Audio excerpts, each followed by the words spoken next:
కేసీఆర్ బాపు అంటూ సోషల్ మీడియాలో ఎక్కడ పడితే అక్కడ కనిపించే ఓ పెద్దక్క మన దగ్గర ఉంది.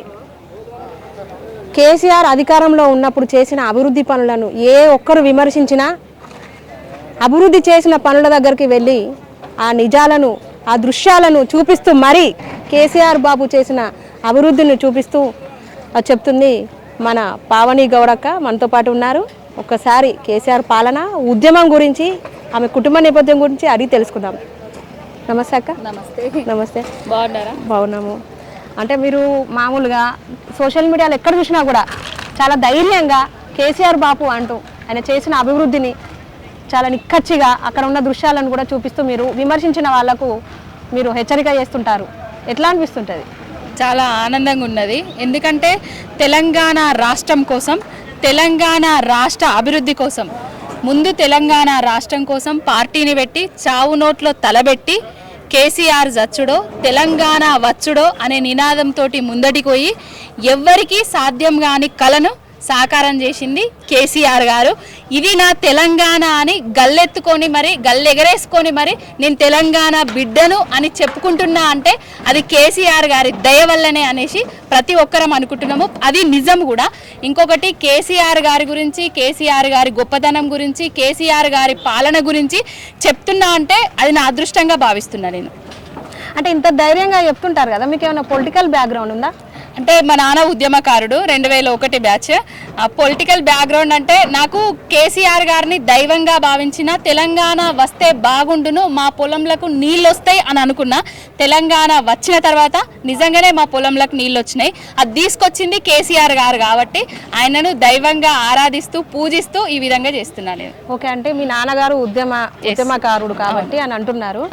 అంటే కేసీఆర్ ఉద్యమం మొదలు పెట్టక ముందుకు ఎట్లా ఉండే రాష్ట్రంలో పాలన, మీ జిల్లాలో ఇప్పుడు ఎట్లా ఉంది? దౌర్భాగ్యంగా ఉండే. తెలంగాణ రాకముందు కరెంట్ ఎప్పుడు వస్తుందో తెలియదు, నీళ్ళు ఎప్పుడు వస్తాయో తెలియదు, ఈసారి వేసుకున్న పంటకు నీళ్ళు వస్తాయా రావా, మధ్యలోనే ఎండుతుందా అనేది కూడా తెలియకుండా ఉండేటప్పుడు. అంటే మాకు సిరిసిల్ల దగ్గర ఉండేది. ఆ సిరిసిల్లాలో ఎప్పుడు కూడా నేతన్నల ఆకలి చావులు, ఆత్మహత్యలు కనబడుతుండేది. ఉరిసిల్లా అనేసి ఎప్పుడు పేపర్లో వస్తుండే. మా నాన్నను ఒకనొక టైంలో నేను అడిగిన, నాన్న ఇది మారదా మరి, ఎప్పుడు మారుతుంది ఈ దుస్థితి, ఎప్పుడు పోతుంది అనేసి.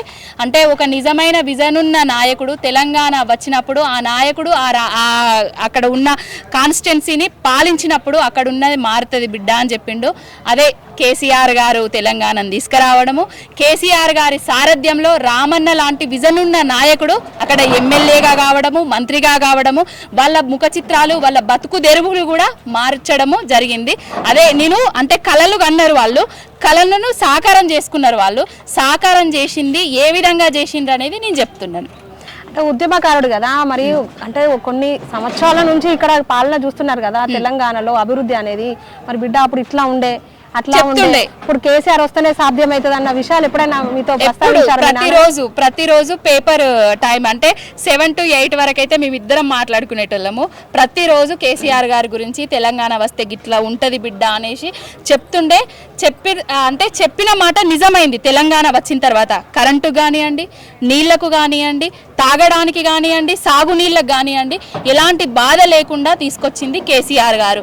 10 ఏళ్లల్లా కేసీఆర్ గారు హనుమంతుని గుడి లేని ఊరు లేదు, కేసీఆర్ గారి సంక్షేమ పథకం చేరని ఇల్లు లేదు అనే విధంగా సంక్షేమ పథకాలతో సంబరపెట్టిండు.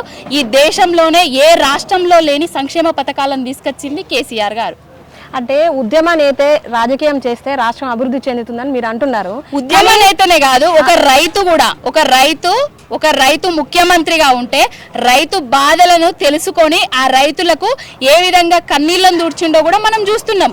రైతులకు రైతు బంధు కానివ్వండి, అకాలంగా వాళ్ళు ఎవరైనా చనిపోతే రైతు బీమా కానివ్వండి, రైతులకు ప్రతి ఒక్కటికి సకాలంలో నీళ్లను కానివ్వండి, రైతులకు కరెంటు కానివ్వండి, ఎరువులను కానివ్వండి అన్నీ సకాలంలో తీసుకొచ్చి అంటే ధాన్య భాండాగారాన్ని చేసిండు తెలంగాణ రాష్ట్రాన్ని కేసీఆర్ గారు.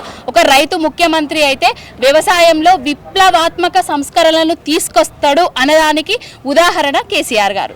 అంటే ఇప్పుడున్న కాంగ్రెస్ ప్రభుత్వం, రేవంత్ సర్కార్ అంతా ఉత్తుత్తి ముచ్చడే ప్రజలను మభ్యపెట్టిండు, ఉద్యమకారులను ఉద్యమం అని చెప్పి విద్యార్థులను అసూలు బాసేలా చేసిండు, కేసీఆర్ కుటుంబ పాలన చేసిండు అని అంటుడు. దాని మీద మీ అభిప్రాయం? ఇప్పుడు రేవంత్ రెడ్డి అనేటైన ఒక ఉద్యమ ద్రోహి, ఉత్తుత్తి ముచ్చట్లు చెప్పి 6 గ్యారంటీలు అన్నాడు, 420 హామీలు అన్నాడు. అధికారంలోకి వచ్చిన తర్వాత ఆ గ్యారంటీలను హామీలను గంగలోకి దొక్కిండు.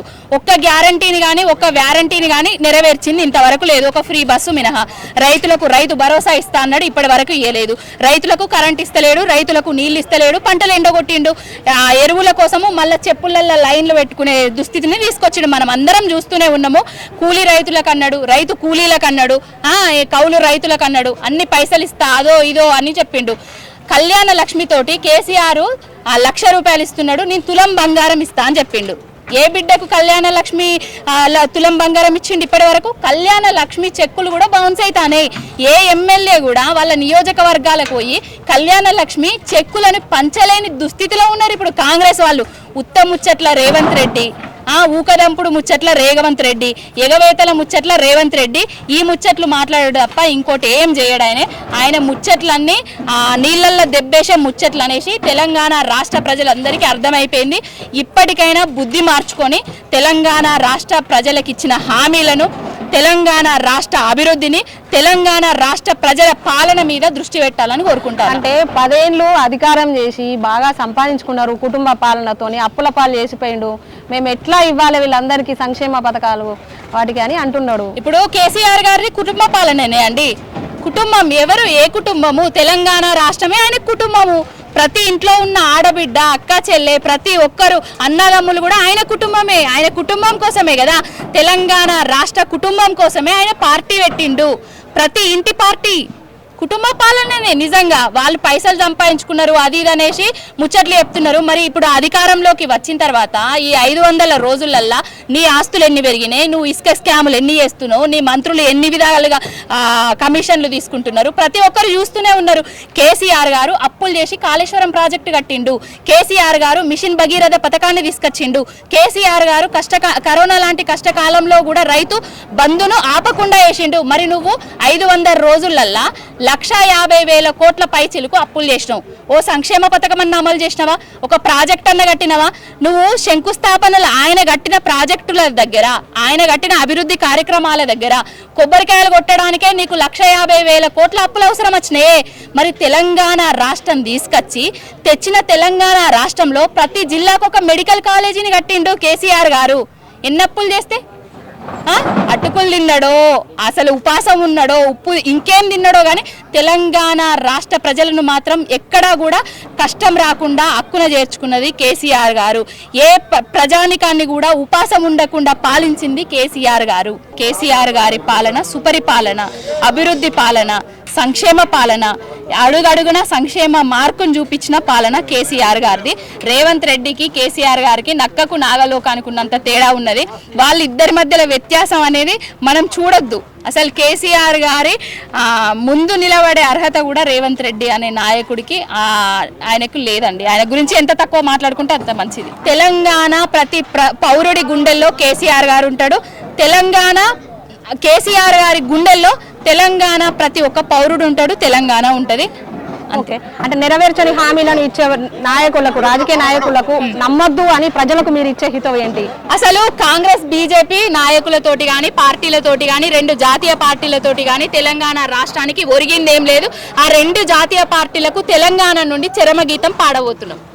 ఓకే, ఇది కేసీఆర్ బాపు అంటూ సోషల్ మీడియాలో హల్చల్ చేసి కేసీఆర్ చేసిన అభివృద్ధి పనులను అక్కడ చూపించే పావని గౌడ్ చెప్తున్న విషయాలు. ఖచ్చితంగా కేసీఆర్ అనే వ్యక్తి ఉద్యమ నేత, రాజకీయంగా ప్రజల మేలు కోరే వ్యక్తి. తను మళ్ళీ అధికారంలోకి వస్తేనే అందరికీ బాగా జరుగుతుంది. ఇప్పుడు ఇచ్చిన దొంగ హామీలు ఎవరైతే కాంగ్రెస్ ప్రభుత్వం ఇచ్చిందో వాటిని నమ్మి ప్రజలు మోసపోయారు. అలా కాకుండా రానున్న రోజుల్లో మళ్ళీ బీఆర్ఎస్ అధికారంలోకి వస్తుందని చెప్తున్నారు. కెమెరా పర్సన్ సతీష్తో సోనీ, వరంగల్ టైమ్స్.